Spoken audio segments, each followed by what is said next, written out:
to lay down the heavy burden and responsibility of leadership in the free world, or for that matter, of the world. For by the inexorable decision of destiny, you have become the trustee of our civilization, and you cannot abandon this role, no matter what may be. How can America speak to Asia? I would say, America, speak from the depths of your own heart. Speak in the language of Jefferson. Speak with the wisdom of a Lincoln. Speak with the compassion of Roosevelt, with the vision of Kennedy, and the ringing challenge of President Johnson, when he said, "The peace that I seek is not a peace that means the absence of armed hostilities. For where men hunger and hate, there can be no peace. The peace I seek is a peace of conciliation, a conciliation of the communist states with their non-communist neighbors, between the rich nations and the poor, between the great and the small. This is the peace I seek. Can it come about? In all my heart, I think it can.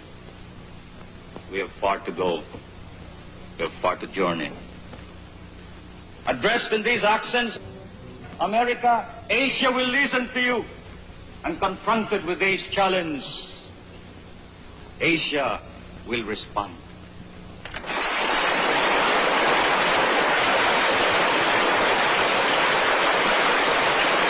When I went to Arlington Cemetery, it was raining,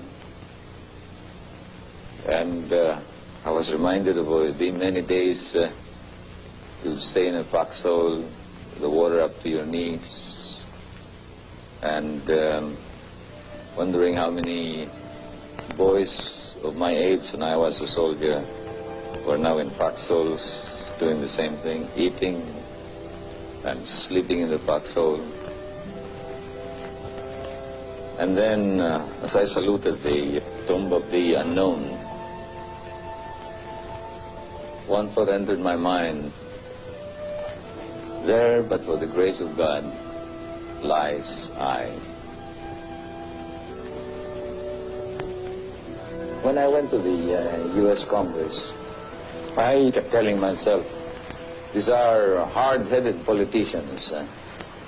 You make your appeal, but make it short and make it an objective, dispassionate appeal. But it didn't come out that way. I did feel it was a little emotional. But the most painful feeling that I had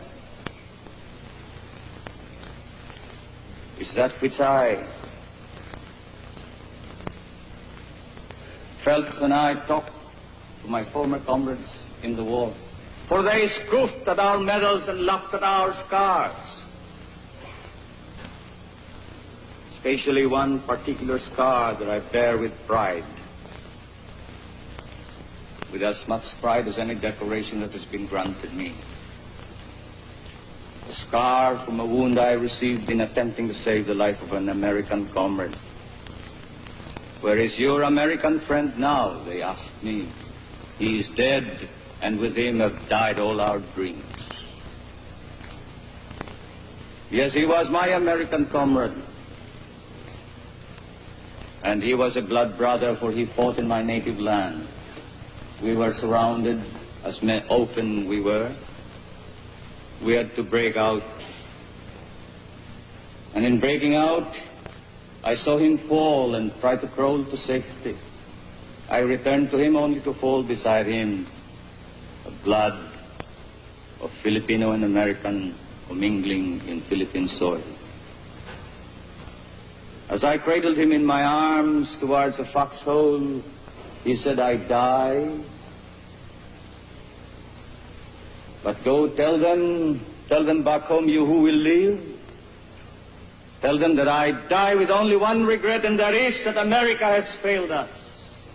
And the Filipino that I was, as if I could retrieve him with my words from the hands of death, answered him with confidence, As I said, no, America does not forget, and America will not fail. Many years have passed since then, and time should have muted the tone of confidence, and the tyranny of circumstance should have eroded this memory. But today, I still say, as I have said to my people, no, America is just. America does not forget. America will not fail us.